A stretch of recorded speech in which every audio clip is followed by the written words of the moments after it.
కుంభరాశి కుంభరాశి వారు ఈ వారంలో వారి జీవితంలో కొన్ని హెచ్చుతగ్గులను చూస్తారు. ముఖ్యంగా కుంభరాశి వారికి ఈ వారం పరిస్థితులు ఏవి కూడా నిలకడగా సాగవు.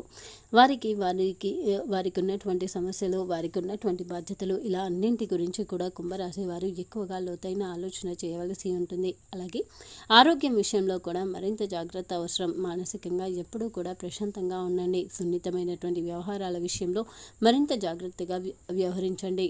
ఇంకా భూ సంబంధిత వ్యాపార లావాదేవీలు చేసే కుంభరాశి వారు మరింత జాగ్రత్తగా ఉండాలి. రియల్ ఎస్టేట్ రంగానికి చెందిన కుంభరాశి వారు ఈ వారంలో చేసే ఆర్థిక వ్యవహారాలలో వారిని ఇతరులు మోసం చేసే ప్రమాదమే ఎక్కువ. అందుకే చేసేటువంటి వ్యవహారాలలో మరింత జాగ్రత్తగా ఉండండి.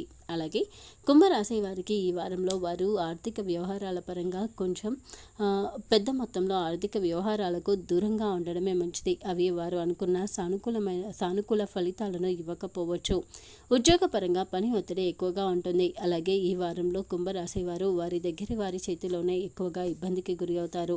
మీరు చేయని తప్పుకు ఎదుటివారు నిందించే ప్రయత్నమే చేస్తారు. అలాగే మీరు ఏ విషయం చెప్తున్నా ఎదుటివారు అర్థం చేసుకోగా ప్రతి విషయంలోనూ మిమ్మల్ని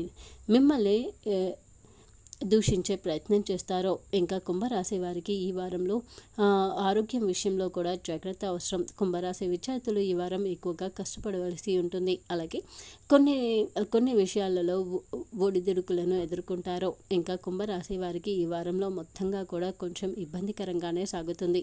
అనుకున్నది అనుకున్నట్టుగా జరగక చాలా వరకు ఇబ్బందులను ఎదుర్కొంటారో. అలాగే కుంభరాశి వారికి ఈ వారం వీలైనంత వరకు నిదానం, ఓపిక అనేది ముఖ్యం. అనవసరమైనటువంటి ఖర్చులను చేయకండి. అనవసరమైనటువంటి విషయాల జోలికి అస్సలు వెళ్ళకండి. అలాగే గ్రహస్థితి రీత్యా ఈ వారంలో కుంభరాశి వారు వారి ఆర్థిక పరిస్థితి అనుకూలంగా ఉండాలి అంటే మంగళవారం రోజున హనుమాన్ చాలీసా పఠించండి. అది మీకు నిదానతను ఇస్తుంది, స్థిరత్వాన్ని ఇస్తుంది. ఇంకా ఈ వారంలో వచ్చేటువంటి శనివారం రోజున శనీశ్వరునికి అభిషేకం చేయించండి. అది మీకు గ్రహస్థితి రీత్యా అనుకూలతను, మీ ఆదాయానికి రక్షణను ఇస్తుంది.